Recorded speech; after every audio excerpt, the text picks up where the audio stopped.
Well, this show is off to a fantastic start as OBS has decided to just basically throw all my settings into the gutter. But however, we're here and we're going to do this. And this is Teal tinted glasses. Here goes nothing.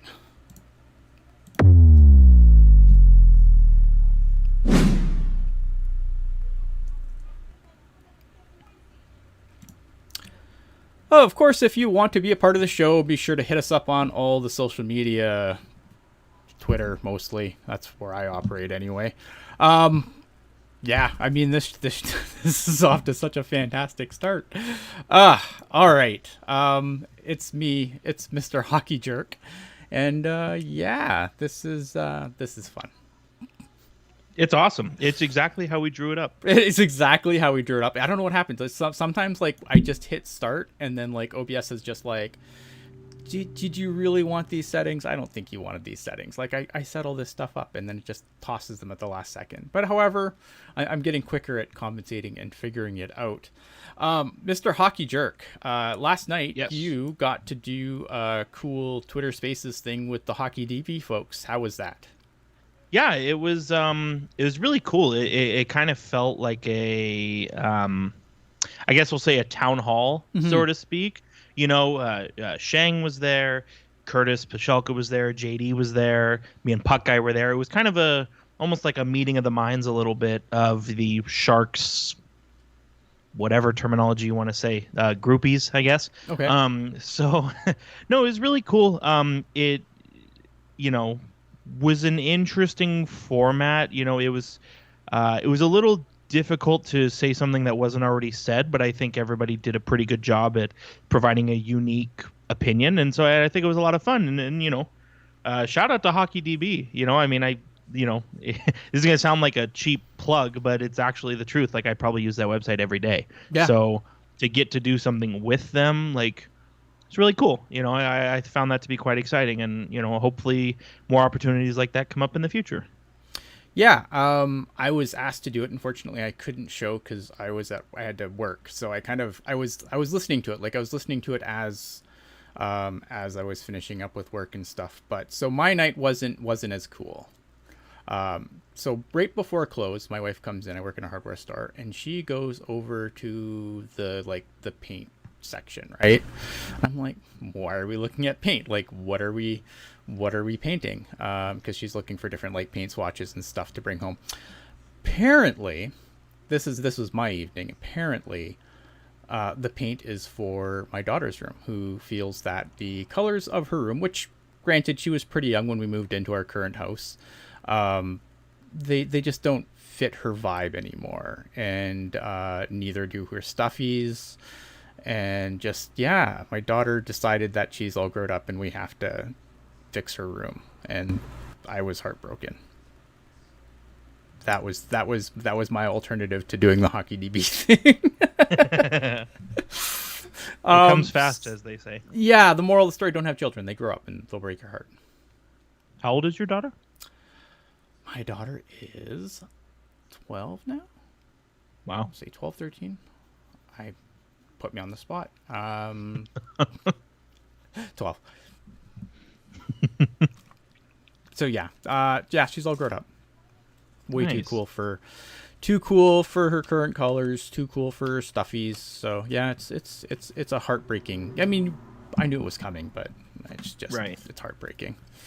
Because like to me, she's like itty bitty still. Like when it's funny because like, and I promise we'll get to hockey at some point here, but I got to work through this on air apparently. When sometimes when I'm sorting my kids' laundry, like I still put like her brother. Now her brother's 9, and I still put like Caleb's stuff in her basket just because in my mind she's still itty bitty. Mm-hmm. Even though she's like pretty much almost as tall as I am at this point. And I still put like her brother's clothes in her basket. So that's my crisis. I'm sure anyone who's a parent out there listening knows exactly what I'm going through right now. But I promise we are going to get to some hockey here. Let's get to some Sharks news first. I think obviously a few more Sharks things came down the pipeline, and then we're going to get into the get into our little preview of the Kraken as we start taking a look around the Pacific Division. So I guess I'll start with some good news. Mario Ferraro signed a 4-year, $3.25 million AAV contract. Obviously, that will bring him up to unrestricted free agency when that contract concludes. Kevin left a note on our notes. Kevin unfortunately couldn't be here tonight, but he left a note saying that he was thrilled with the value, nearly half of what he thought the salary would be, based off of the growing trend of young players getting paid before proving much. I mean, I didn't think that he was going to get paid a lot. Like, not like, I didn't think, like, I wasn't worried, like, he was going to get Cale Makar money. And I've been on the record for saying that, like, a lot, right? Like, he's not getting $9 million. Like, it's going to be fine. I like the $3.25 million. What do you think? Yeah, I do too. It's kind of, I mean, I think it's funny before anything else. Like, this extension came out a day, maybe 2 days after we had said on the last episode, we're not worried. Well, they'll get around to it. So it was kind of impeccable timing. It was. But I'm not too worried. I mean, this is kind of, this is your run-of-the-mill sort of contract extension for a middle pairing defenseman. It's very, obviously not the same, but very similar to what Vlasic got after his entry-level deal. It's very similar to the contract Brendan Dillon signed with the Sharks, very similar to the contract Justin Braun signed with the Sharks. So as far as the contract itself, like in a bubble, I think it's perfect for what Mario Ferraro is right now, and I have no problems whatsoever with it. The only thing is I thought it was going to be a little different. I thought it might have been in the $4 million range, but I was also expecting a 6-year deal, something that was going to buy up some UFA years. So curious that it is a deal that brings him right to unrestricted free agency, but I don't know that that's really something to be worried about for sure right now, and probably not ever. Yeah, I think with Mario, the thing that I have questions, obviously, with this team's blue line. And I'm curious where he's going to play on this blue line. I'm curious who his partner is going to be, because I think that there are some people that do have some concerns with Mario Ferraro, because him and Burns got caved hard a lot last year. And so I'm curious to see who they stick him with to try and, maybe, because I thought he had a really good, obviously had a really good rookie year. Last year, I still think Mario Ferraro is a 3-4 guy.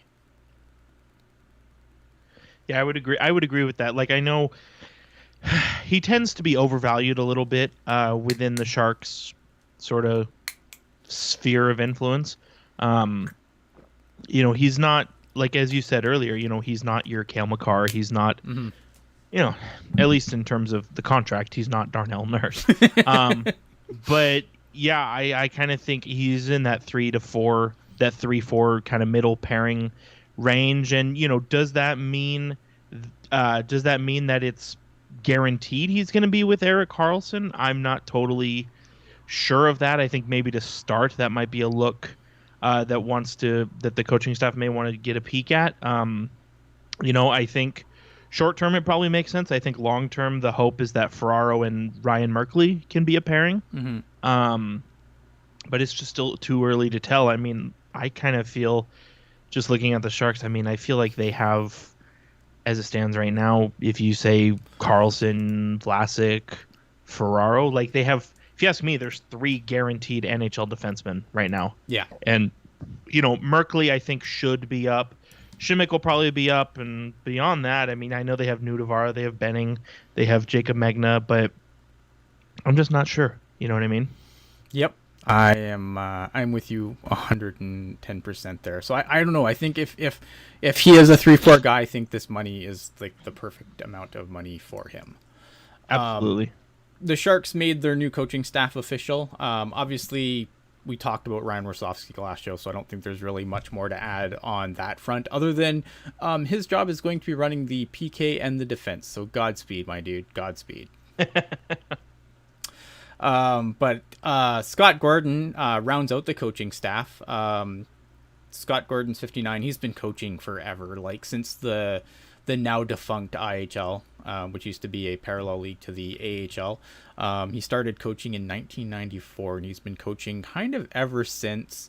He's been a head coach in the NHL on a few occasions. The New York Islanders and the Flyers, both not very good teams when he was coaching them.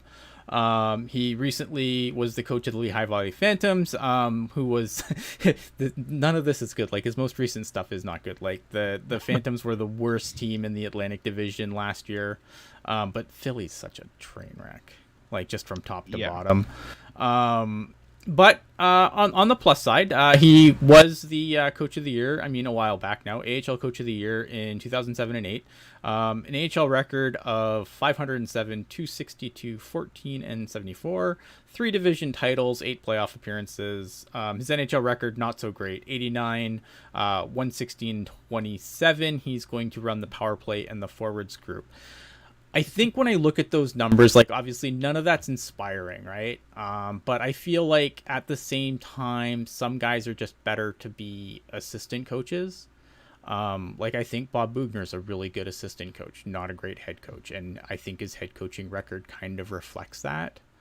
And I just wonder if that's kind of a similar thing for Scott Gordon. And it's funny, going back, because Kevin was in the chat. Hello, Kevin. Kevin, and the chat kind of offered that it would be a more veteran guy coming in to round out the staff. He just had the name wrong.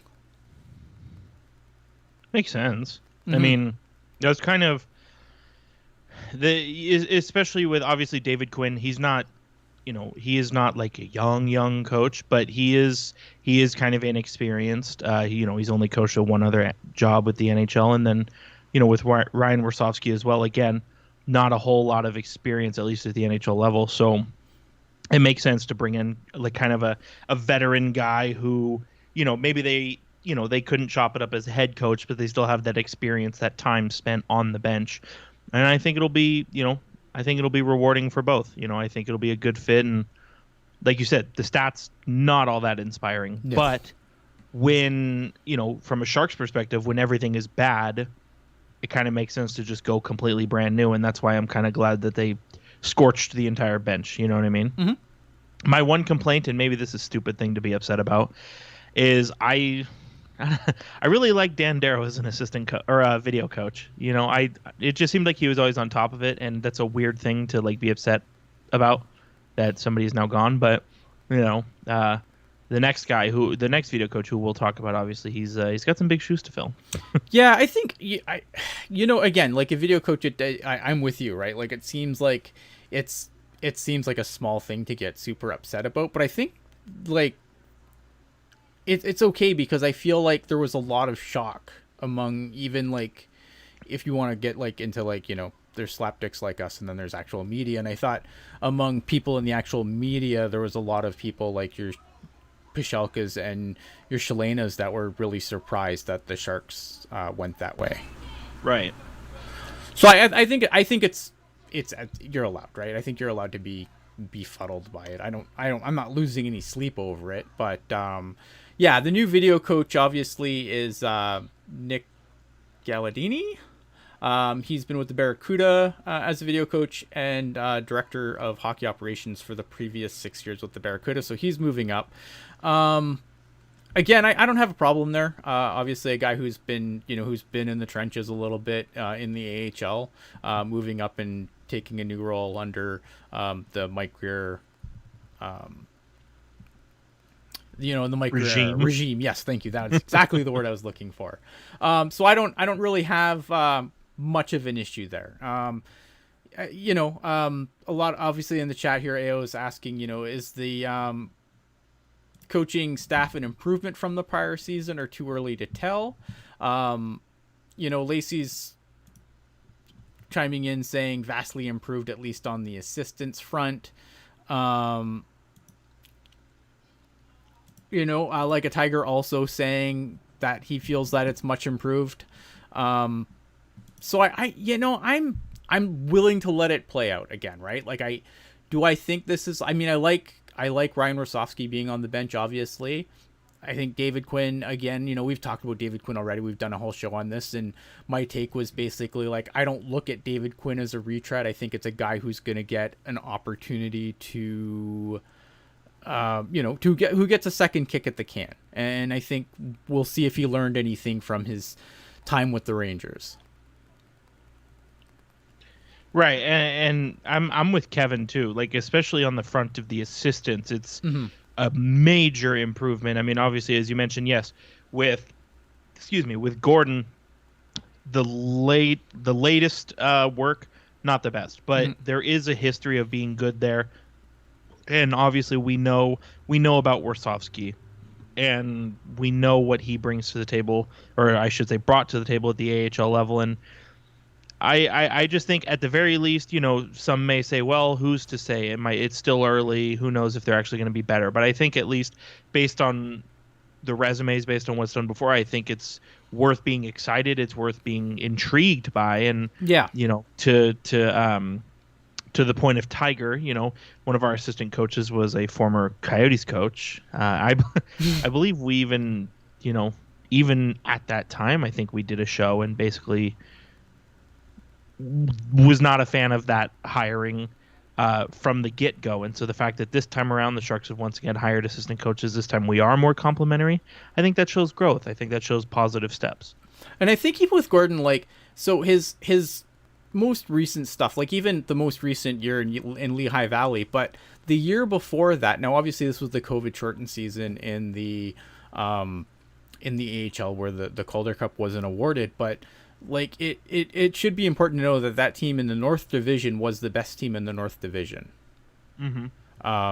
When 2 years ago. So I think when I look at guys like Warsofsky and I look at guys like Gordon, it looks like they're bringing in a lot of guys who have a lot of experience developing players, and with the Sharks obviously having an influx of developing players that they need to develop. I think from that perspective, I'm intrigued for sure. Now, totally. Did Mike Grier sign too many guys for the guys that need developing to climb over? We'll see. That's obviously a concern, right? I mean, maybe it's by design. Maybe the idea is to make it harder for these players to make the NHL and really kind of light a fire under their ass to grow and to develop, as opposed to just having an open path to a spot. That's fair. Yeah, that's fair. I can see that. Thomas Speer is the new goaltending coach. He previously was the goaltending coach with the Stockton Heat, so obviously worked with Dustin Wolf, who I think we're all pretty high on. Even before that, I mean, remember, going back to the oh my goodness, one of my cats just fell off my desk. Going back to that year the Barracuda made their run in the playoffs, every time they played Stockton, it was like, okay, lesser of two evils, John Gillies or Big Save Dave. And so obviously there's a history there of, as you said, churning out good, at the very least, good AHL goalies. Yes. So we'll see how that translates. Yeah. And I like it. Obviously, it's going to work specifically with the NHL goalies. Evgeny Nabokov is going to oversee all the goalies in the system. I'm still very skeptical of Evgeny Nabokov because I feel like now granted, the Barracuda's defense was Swiss cheese, but the turnover on the lower levels of goaltending for this team concerns me. But he is going to continue to oversee all the other goalies in the systems. Tommy Wingels returns to San Jose. Him and Luca Sbisa are going to be development coaches working under Mike Ricci, which I think is fun. Like, development coach is fine, whatever. Yeah, and especially with Tommy Wingels. I mean, Tommy Wingels, fan favorite, So I think for the people who generally like him as a person, as a player, I think that's really exciting for them. Yeah. I don't have any... I don't have any beef there at all. And then some very unfortunate, awful news. Nikolai Knyzhov recently tore his right Achilles tendon while off ice training, trying to prepare for training camp. And he will miss 6 months after successful surgery, which was completed on the 10th. That news broke my heart. I agree. I think... he missed all of last year, right? Yeah. He didn't even get the chance to build on, his really good rookie year. Didn't, and now, finally it seemed like there was a light at the end of the tunnel, and then this happens, and I'm no expert, obviously, but Mm-hmm. I do wonder if the fact that it's a torn Achilles, Mm. just the nature of that injury, it makes me wonder if maybe he might have pushed himself too early in training. Like maybe, just certain parts of his body not working the way they should, and so obviously you have to put more pressure, more stress on other parts of your body. Yeah. And so I don't know. I mean, I don't want to speculate, obviously, but it's unfortunate because as we know, I think of all the possible injuries you can have while playing hockey, I feel like over the years, Achilles tears have been the injury we've dissected the most. Yeah. And I will say this, what I do know about Achilles tears, he's very fortunate it's only 6 months he's going to miss. Yeah. Because usually it's, 6 months of recovery and then 6 months of rehab. Yeah. Tiger in the chat saying I'm skeptical if we ever see Knyzhov as a Shark again, and like I don't want to be that nihilistic about it, but man, he's got a tough road to come back now, because it's again, it's a new regime, right? So he's gonna have to rehab this injury and then try and fight his way back into the lineup, probably starting the Barracuda, and then try to break into an NHL lineup. And it's going to be interesting to see what this decor really looks like this year, because I think that the decor in both systems, be it both the Barracuda and the Sharks, is fascinating to me, because I don't know what to make of it. I'm not sure who's going to do what. Yeah, it's hard to say. I mean, it feels like the Sharks are in similar place, or in a similar kind of place than the Barracuda. And what I mean by that is, like, for both, we don't know who's going to be in the top six defense for both teams. But for the Sharks, I almost kind of feel like it's okay, who are we gonna put in the lineup, right? Yeah. And for the Barracuda, it's more like, who are we going to keep out of the lineup? Yeah. Because and we've kind of touched on it before, but the Barracuda have a mountain of AHL defensemen. I mean, Larocque is there, Hataka is there, Kevin's favorite player Cicek is there, Knyzhov is there. Even before Knyzhov got hurt, I thought he was going to be an option. I still think Megna finds his way back down there. The Sharks don't really have a lot of bodies, and the Barracuda seems like they have nothing but bodies. So for different reasons, both teams are going to have to figure out who plays on the blue line this year. And AO in the chat just saying, at least we don't have Martin Jones overseeing the goaltending department. You're probably right. Yeah, that's a fair point. That is a fair point. You talk about the facelift the Sharks goaltending has gotten in the last 12 months. I mean, like, we were hyped that Reimer came back after Jones was bought out, and then it's like, oh, here's a Capo Kakinen, Yeah, definitely. So I mean, that kind of wraps up Sharks news. Obviously, look, as we continue through the summer, our goal now is going to be probably to get through all the Pacific Division teams. I do want to do a Barracuda preview with Kevin if we can strap Kevin down and make him not busy.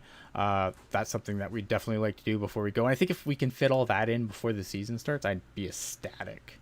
And in that vein, I would like to start the Know Your Enemy series, as we like to refer to it. And our first stop is what I decided, because I put it out on the last show. I said, tell me who you want me to talk about. No one wanted to talk about anyone. So I'm like, okay, fine. I'm just going to go from the bottom of the division to the top, obviously excluding the Sharks, because we've talked about the Sharks a ton, and there's not much meat left on that bone, right? We very famously don't like the Sharks. We hate the Sharks, let's be honest. I'd rather talk about anyone else. So in that vein, let's talk about the Seattle Kraken, who were the last place team in the Pacific Division last season. So we are going to start with them first. Now, obviously, some of these numbers are based on cap-friendly numbers, and they're obviously going to change, right? Because once lineups get sorted and guys come off the IR, back onto the IR, whatever, the numbers are probably going to change. But currently, The current cap hit for the Seattle Kraken, according to Cap Friendly, is 81,489,166, which gives them projected cap space about 1,010,834. I'm going to go through the subtractions quick. Subtractions on the forward group: Victor Rask, who I think is still unsigned, which kind of surprises me, which means he's a New York Islander. I've just decided that everyone who's not signed is a New York Islander. I like it. That's a good point. That's a good point to make. Forward Riley Sheehan went to Buffalo. Daniel Sprong, not signed yet, didn't get a qualifying offer. Hayden Fleury went to Tampa Bay. Derek Pouliot is now a member of the San Jose Barracuda. Coming in, Andrew Burakovsky, Oliver Bergstrand, defenseman Justin Schultz, defenseman Michael Kempney, my favorite goalie Martin Jones, and Kevin added also Andrew Poralski, who was the AHL's first 100-point scorer in 12 years and signed a 2-year one-way contract with the Seattle Kraken. So good for him to parlay that season into something like that. Their current IR players, Brandon Tanev tore his ACL last season, but should be ready to go for camp. And Chris Dreger, of course, tore his ACL in the gold medal game at the World Championships and will be out until January at the earliest, which is why Martin Jones is in the picture. Top prospects. You want to talk about any of this before I go on? Or? Yeah, let's jump into the right now. Okay, I would say sure. I mean, the prospects do kind of play in a factor, right? Because obviously Matty Sure. Beniers and Shane Wright could very easily be on this team, I think. Oh, absolutely. I think, I mean, with where Seattle is at, I mean, it makes too much sense to, like, start. Like, that's how they should start. Obviously, you know, things can obviously change. Maybe Shane Wright, and I know we got a question about it, but, you know, maybe Shane Wright, maybe he goes back to Kingston. You know, maybe Matty Beniers, you know, he could easily go down and play for, you know, Palm Springs Hockey Club. I don't know what they're called. What are the Coachella Valley. Yeah. Yes.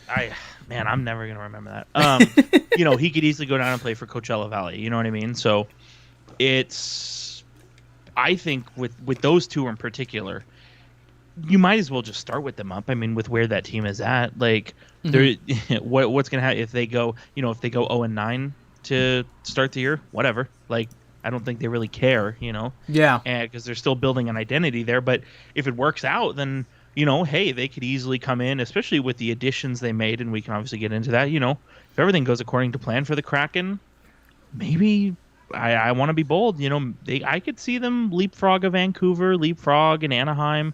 You know, get into that. You know, maybe not the LA conversation, but definitely below LA, because you look at the subtractions versus the additions. It's very obvious to me that Seattle wanted to at least try to be better this year. Yeah. I don't know if I'm bold enough to think. I don't know if I'm as bold as you on them. Do I think they're better than the Sharks? I like their forward group. Yeah. I don't. This defense doesn't do anything for me, though. That defense is yeah. Right? It's not good. Yeah, like this defense, I am not a fan. It's decent. It's like it's a bottom of the division blue line, you know. It's like you're you know, if you were playing the NHL video game from 2014, this would be a really good blue line. But I like I want to look at their forward group, though, because I think their forward group has a lot of players that I really, really like. Right. I'm just not sure how it all fits together, right? But we're all big fans of Jordan Eberle on this pod, right? I think Jaden Schwartz is still a decent player. Obviously, like, the additions are fantastic. Burakovsky and Bjorkstrand, like, sick additions.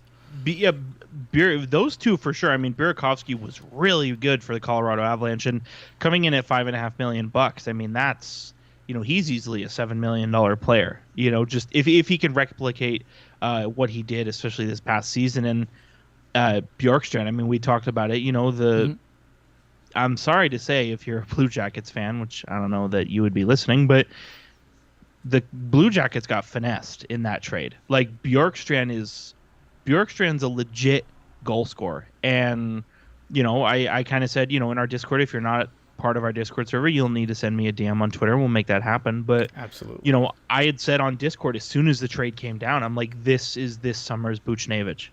Because we talked about last year, Buchnevich gets traded for less than what he's worth and has a career year, and I see that happening with Bjorkstrand. I think, like we talked about, especially on the forwards, Seattle really made their team better. I mean, the firepower alone that they added has made them better. But also, as you mentioned, they still have Eberle. They've still got Jaden Schwartz. Friend of the show, Jared McCann, is still there, coming off a career year, just signed an extension.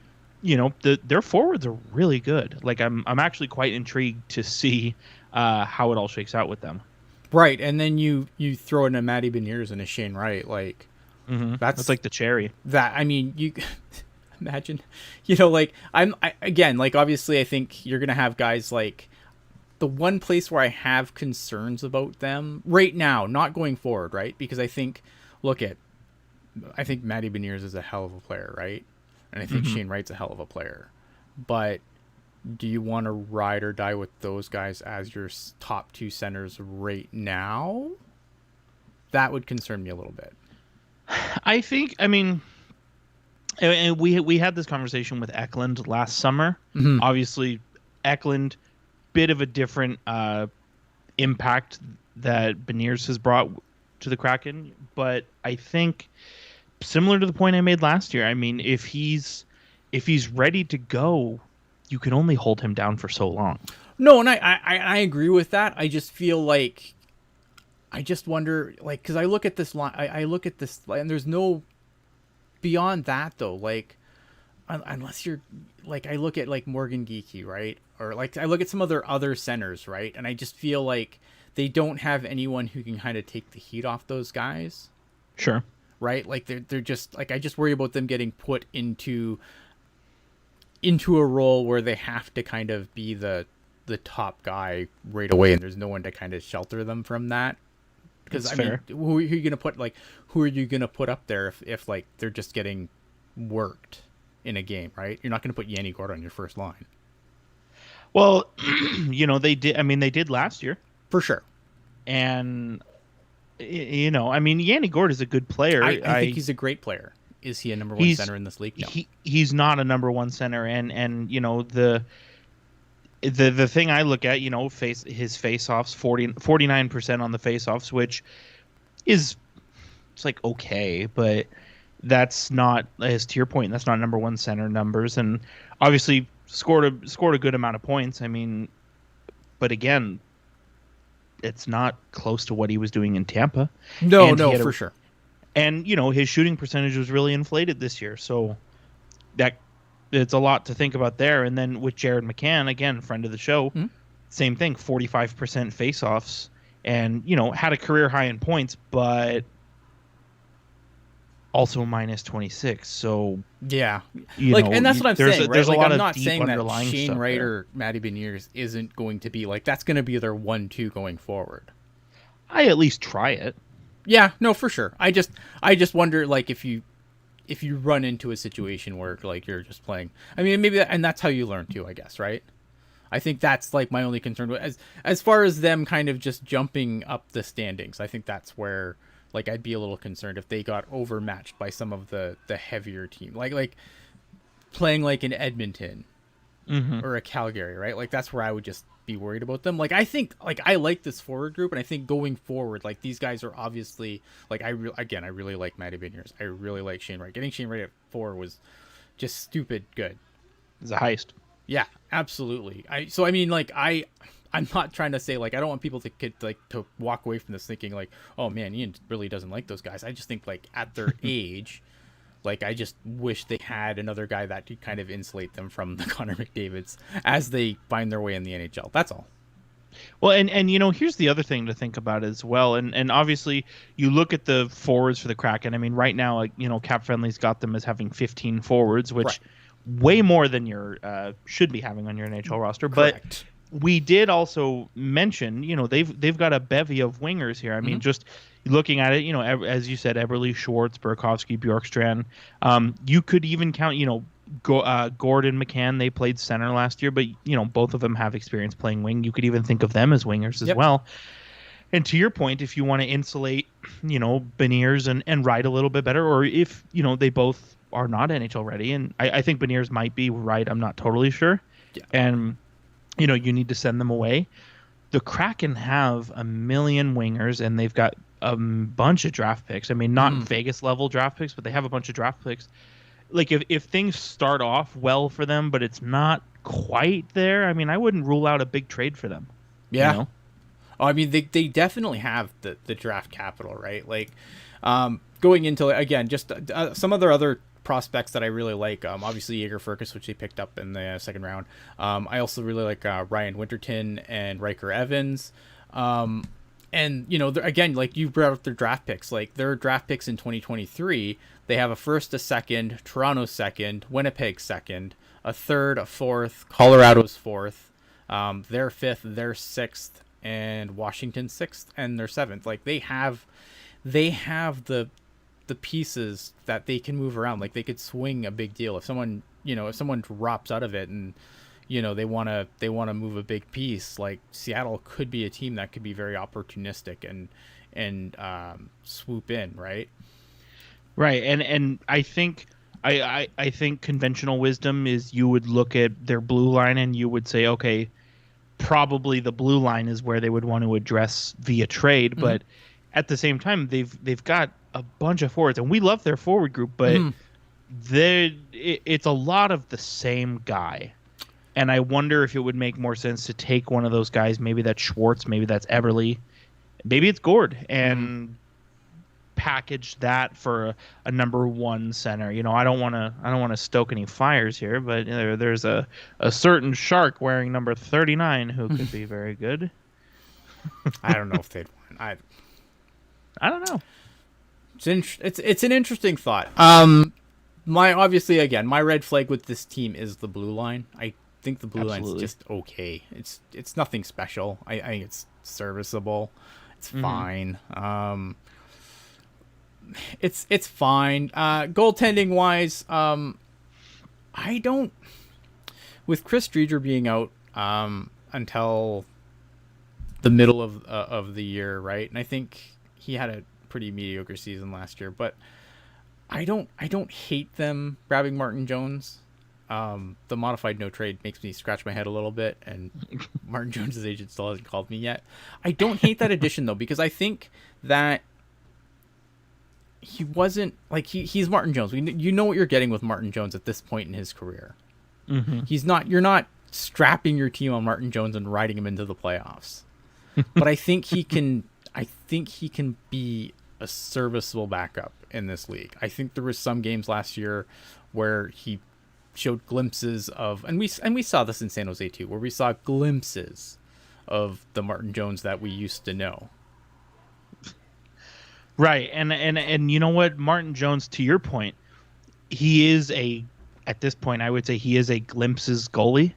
And so I think he kind of makes a lot of sense for the Kraken, because I think if you are Dave Hackstall and team, you're wanting Grubauer to be a 60-game goalie. And I know people are going to say, oh my God, he was brutal last year. And he totally was brutal.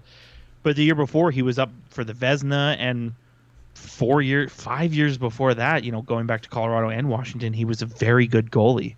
And I think with Grubauer, I mean, I don't think the Kraken should be turning their back on him all of a sudden. I still think he is a horse, and I think he is the guy who needs to man the net there a majority of the time.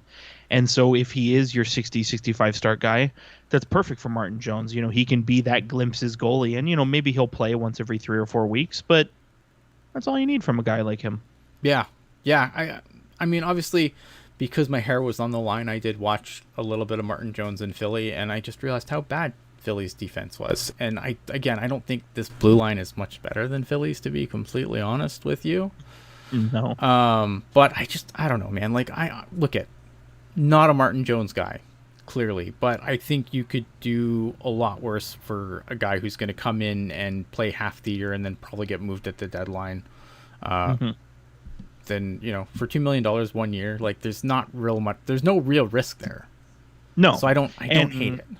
And I know this year at the trade deadline was kind of a log jam for trading goaltenders, but as we've seen in years past, all it takes is for one to get hurt. What do you think of Dave Haxtell as the coach? I'm not interested in that. Like I don't understand. I just don't understand it. You know what I mean? And granted, I mean, how much does a coach really play into things? Who's to say? But it was not who I expected it to be. I think we talked about that last year as well. And I just do wonder kind of what's the plan there going forward. I mean, the length of his contract is still private information. I mean, nobody really knows how long he is going to be there.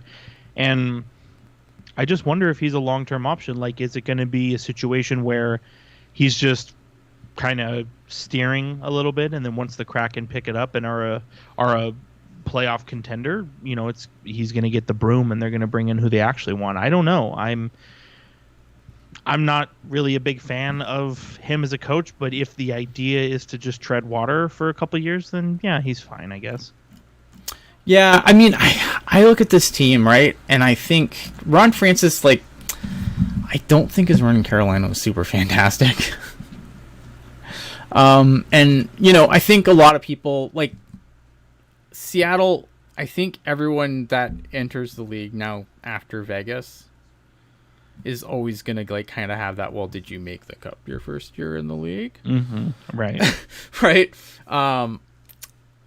And obviously, like, Seattle wasn't interested in that. And I know some people were kind of disappointed with how they went. Now, on the other side, I think the two drafts that they've been a part of, I feel like both of us on this, like, I think all three of us, I think Kevin included, we've come off the drafts. And I think every year since Seattle's been in the league, Seattle's been on our, of the winners and losers of the, the quote unquote winners and losers of the draft. I think Seattle's done a really, really good job. Yeah, absolutely. I mean, I know it's like, right fell to them at 4. Nobody's taking that away. But again, like, but even outside the first round, right? Like, obviously, yeah, right. Obviously, when you're gonna pick in the top, you're gonna get, when you're picking in the top 5, you're gonna get guys. But again, you also have to go up and make the pick, right? Yeah. They could have easily fumbled that as well. But yeah, I think with the draft, I mean, just as you mentioned Riker Evans, and that's another guy. They snagged him in the second round, and he's another guy who looks promising. Had a good year with Regina, and who knows? I like you said, I just feel like they always find a way to be in the conversation, like, of top of the entry draft rankings, we'll say, which is, to me, is kind of ironic because I personally think their expansion draft was brutal. So yeah, but I think it was brutal by design. Sure, and that's fair. And they did, like, it was, they went for the more traditional expansion team experience, which it's hard, right? Like, when I know a lot of people are really salty about the Vegas expansion. I still don't understand. 5 years later, and I don't understand why people are still upset. Like, but, like, the other thing too, and I will say this for Seattle too, like, a lot of teams realize that, like, if they had contracts going into that expansion draft, right? Like, a lot of teams are like, well, we don't have to trade with Seattle. We can trade with other teams and get out of our, our issues with, we have a couple of guys that we're afraid of losing, and we want to kind of minimize our impact. Like, we saw Victor Arvidsson go to LA instead of, like, getting traded to Seattle to not take another guy that they wanted to keep, right? Right. So that's a fair point. I think, like, some teams did wise up, and obviously I think they wanted to go the route of, of kind of building up through the draft a little bit. And I don't hate it. Like, I just think if this team is still garbage in 5 years, though, then obviously then you fire Ron Francis into the sun. Exactly. Right? Like I think that's the only thing, like when you have an expansion draft and you have the opportunity to crash out of the gate, it's hard to see some of the, like, for me it was difficult to see some of the players they left on the table. Now ultimately, if this team is 2 years away from, you know, basically giving everyone else in the Pacific headaches, then it'll all be worth it. Mm-hmm. But I'm just curious to think, you know, what I don't know. I'm curious to see what happens in that regard. And that's kind of like one of the questions, you know, that I have is like, do you think they're on the right path? I think if you're asking me that question after the expansion draft, I mean, it's hard to even know what their path was, right? For sure. But the way, kind of the way they did the expansion draft, to your point, going the more traditional route, and obviously, they traded away guys like Mark Giordano, Jeremy Lauzon, Colin Blackwell, and were able to get draft picks for these guys. So you look at that and it says, okay, that's, they want to accumulate picks and build through the draft and kind of have like a homegrown squad, which I can respect and I appreciate. But then, I don't know, the other side of that coin, right?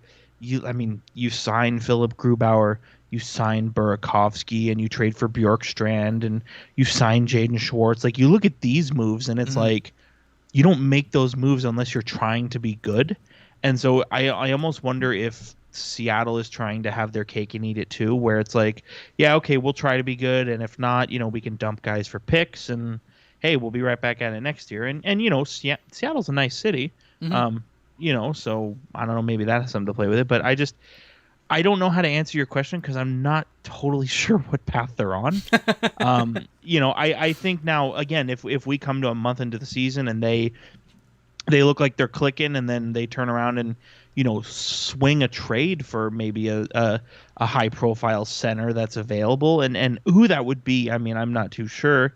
It's, you don't know who's going to be available like until you get there. Maybe that's a Jonathan Taves, which feels like a big deal, but I'm not sure. But it's really hard to say because they've done a little bit of both, and I was wondering, I know, the tea leaves say that he's going to the New York Islanders, and it's just a deal in the drawer at this point. But I do wonder what Nazem Kadri would look like in Seattle.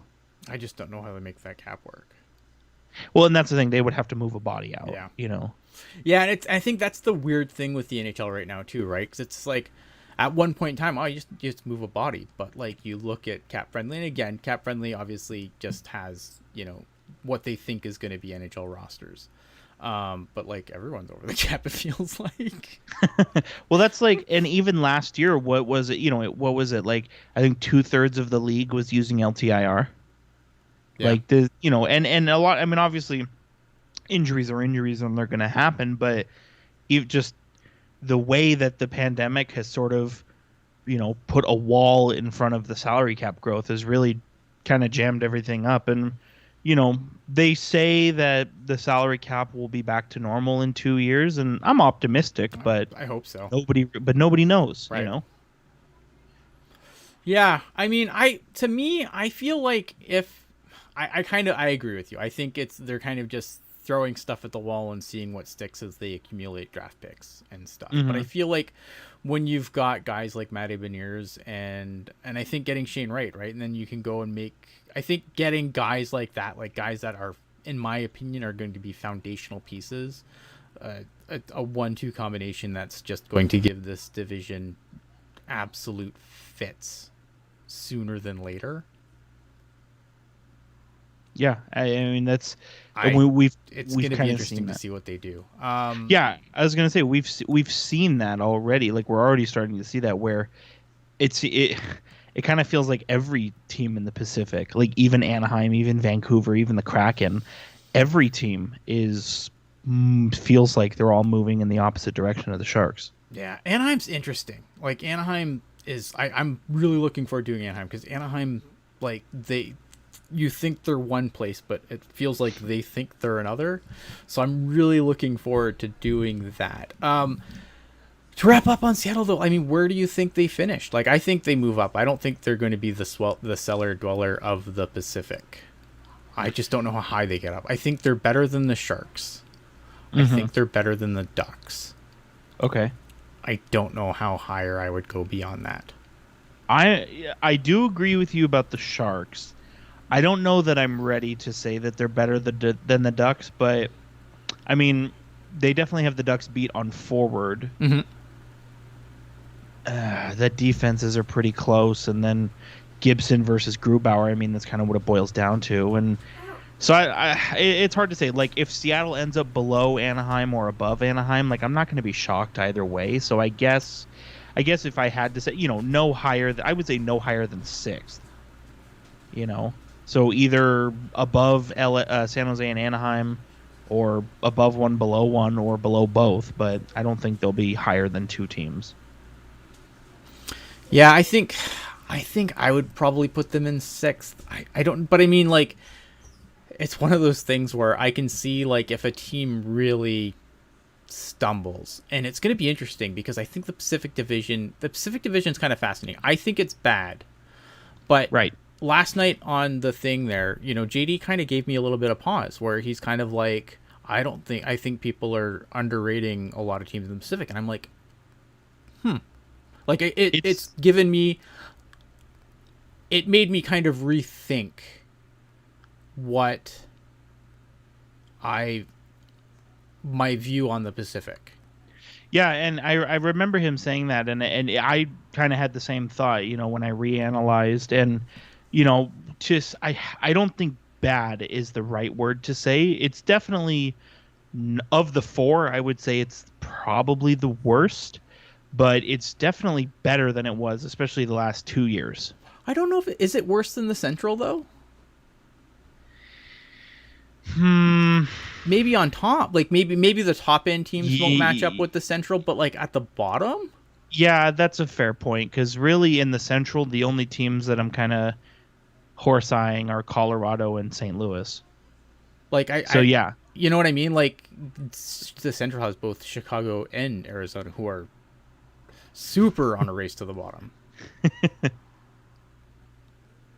Yeah, that's no, that's a good point. I hadn't thought of that either. I think the top of the Central is better than the top of the Pacific, but maybe that I agree with. The middle, though, I could see an argument where the Pacific is better than the Central, at least in the middle of the division. Something else that I thought about, and we'll see, but I think it's going to be really funny if we get to the end of the Know Your Enemy series and we look back and we realize that we put like 4 of the 8 teams in 6th place, like in individual rankings. I don't know. I'm going to stick to it. You know what, though? I'm sticking to it. I'm saying no higher than 6th. Yeah, that's how I feel. I feel like they're going to be... I don't know. Like, I don't think they're going to be a cellar dweller. I think they're going to do all right. I think they're going to... Are they going to be like a super top 5 lottery pick team? I don't think so. Yeah, I could see them, now that you think it, you're kind of in my head with how bad the Central Division is. Mm-hmm. I could see the Kraken be like really bad in the division, but still better than a bunch of other teams outside the division. Well, even still, I mean, and if you look at, like, if you go east, you have a lot of teams which I think you have the Flyers, which are going to be absolutely atrocious. But outside of that, like, I think you have a lot of teams trying to be better, and I just don't know how that shakes up, right? Like, I think obviously playing in either the Atlantic or the Metro, like, that's just like to try and move up is death. I mean, I think in the Metro, I definitely think you have the haves and the have-nots. Yeah, but I think there's more haves and have-nots in the Metro. I don't know, because I look at like Carolina, Rangers, Penguins, and then flip a coin between the Capitals and the Islanders. Like, I don't see Philly as a threat, or the Devils, or the Blue Jackets. Like, Blue Jackets, I think, are moving in a direction. Yeah, the Devils will probably not be great. That's fair. But the Blue Metro Jackets are trying to move. Like, obviously, you don't bring in Johnny Gaudreau to miss the playoffs. Right. I don't know. I still think you're flipping a coin between Washington and the Islanders, personally. Mm-hmm.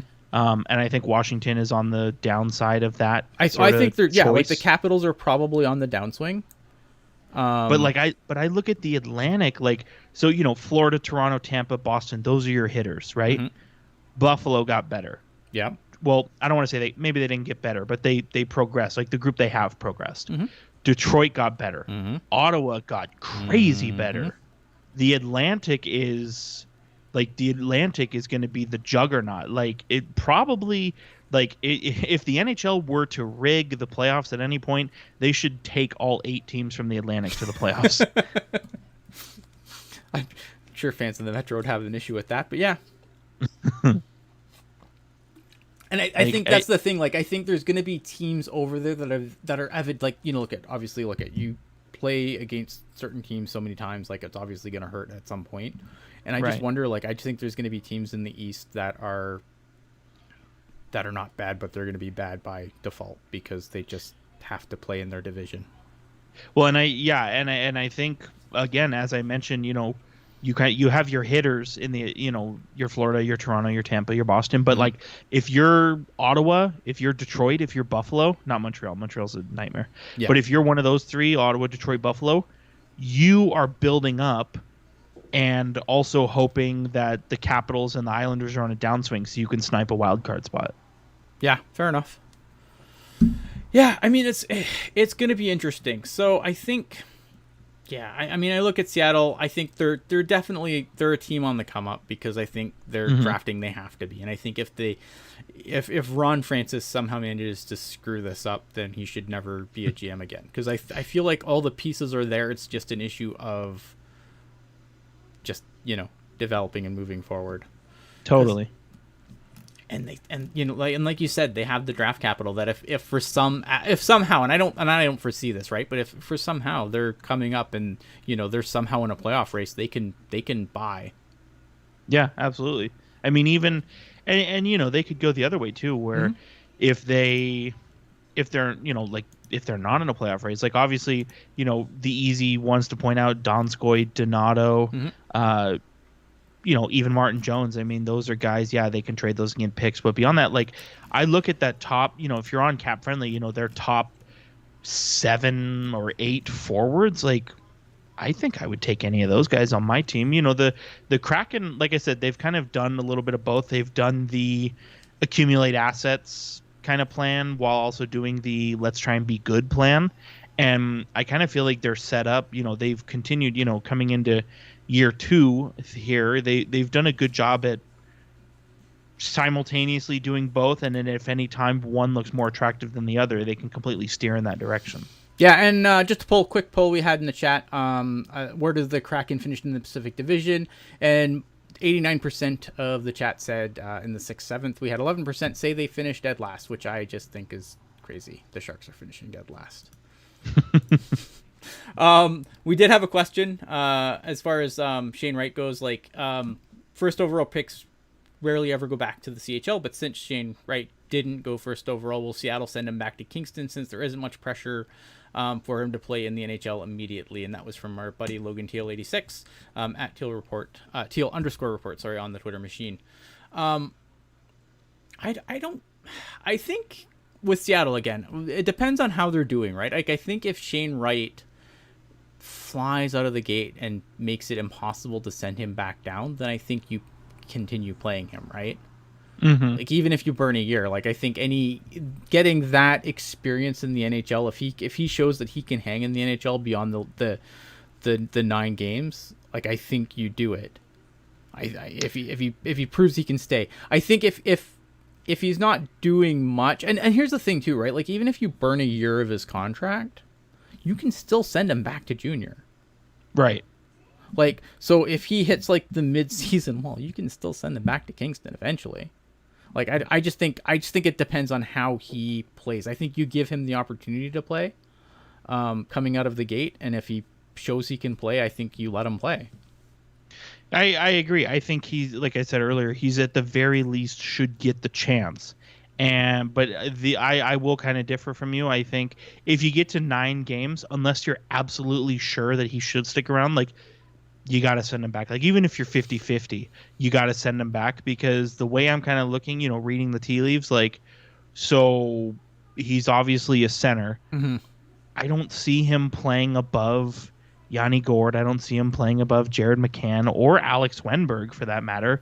So maybe he's your fourth line center, or maybe you make him a top six center and you move one of those guys to the wing, but then you're going to have to push someone else down further in the lineup. And I feel like a jackass for even saying it, but like, trying to shoehorn Shane Wright into the lineup right now is going to disrupt everybody else who has a spot in the lineup. And I think with that in mind, you have to, assuming he plays well, like assuming he comes in and does a good job, like if he's not cutting it, obviously you send him back to juniors, but like if he does play well, like you're going to have to move a body to accommodate the ice time that he's going to need and the line mates that he's going to need. And so yeah, it's not as easy as, oh, let's just play him. Like, there's a bunch, somebody is going to get the shaft when it's all said and done, and they're going to be the odd man out. Yeah, I think look at I look at him and Beniers as like they're going to be like the 1-2 make the Pacific cry pair. If he can do that to start, and really quick, I think that's great. But yeah, I agree, and I think kind of like what I said before. I think Beniers, as far as I'm concerned, yes, he's only played 10 games, but I think Beniers is, I think he's there. He's a lock, if you ask me. I mean, the experience is limited, but the limited experience he had, he played very well. Yeah. I don't know. I'd be excited. Like if I'm a Seattle fan, like I feel like I'm a lot more excited about Seattle's prospects than the Sharks at this point. Absolutely. Like they're going to be exciting to watch. Yeah. I wonder if did I have any other questions on the Twitter machine? I can't remember. I think that was it. All right, so us doing a short show. What? I know. I feel like we've cheated everyone. But yeah, I mean, it is what it is. If you want our shows to go longer, make us talk about things. No, actually, but again, so next week, I think same day, Wednesday, we are going to look at the Anaheim Ducks. So I hope you will come back and join us for that, because I think that's gonna be fun. Any final thoughts? I have a question. So, okay. Do you have you watched any of the World Juniors at all?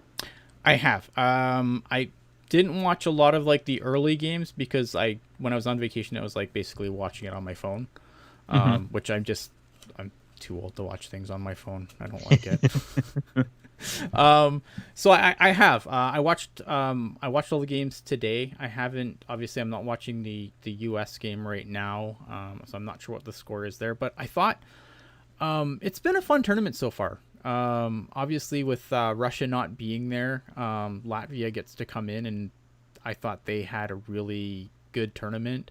And even Germany today, like Germany lost to the Finns today, but like the teams, like all the games today so far have gone the way you would expect them to go, but the games have been really good.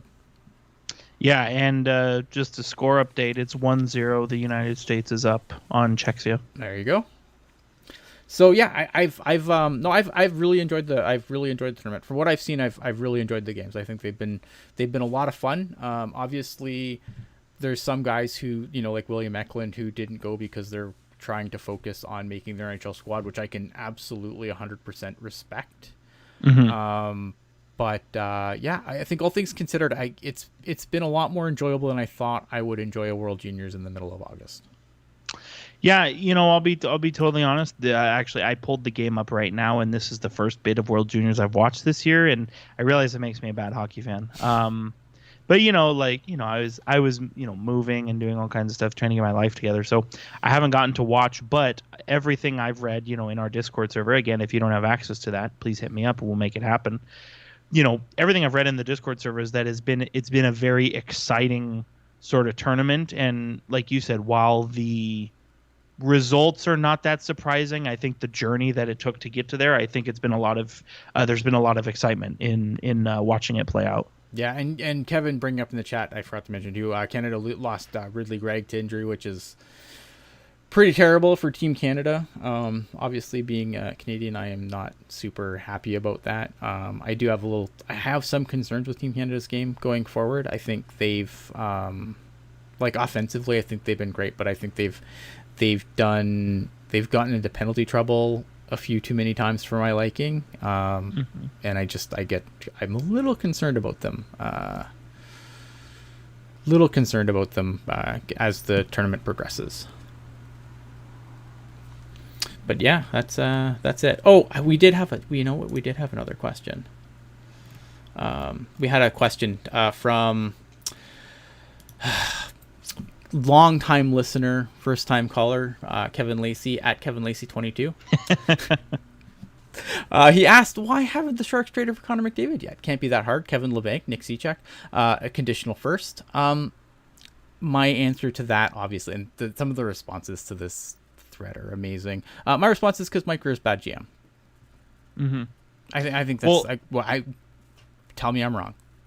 I mean, the thing that I took away from, and I saw Kevin's question. Shout out to thank you, Kevin. I don't want to say friend of the show, part of the show, Kevin. Part of the show, yeah. For me, I mean, the thing that I just took away from this is like, Kevin, like, we get it. You hate Nick Cechek. I don't know why you have to keep reminding us. I know. What a jerk. All right. We thought you were the hockey jerk. I know. Kevin's going to come in here and he's going to be like, I don't hate Cechek. This is how we're going to lure him back on the show. You watch. Right. All right. I think we've danced around long enough now. We should probably put this to a close. Once again, we thank you guys for tuning in. Like I said, next week, same time, same channel. We will do our next show. If you have questions, throw them in. Otherwise, maybe we might hit up a couple of teams in a row if we start really running dry on content, but I don't think we will. So, Jerk, thanks for doing this, obviously. Super fun having you on, as always. And I'm going to get through the social media stuff so we can go home. Well, I am home. So in case you missed it, you can always come and find us on tealtownusa.com. Hit us up on all the social media. If you like what we do, please support us. Leave us a like. That helps us super, super much in the algorithm. If you have something to say about the show, please feel free to throw it in the comments below. I love interacting with people. Comments, good, bad, whatever. Don't really care. But yeah, other than that, we do appreciate you guys being here, and we hope to see you all back next week.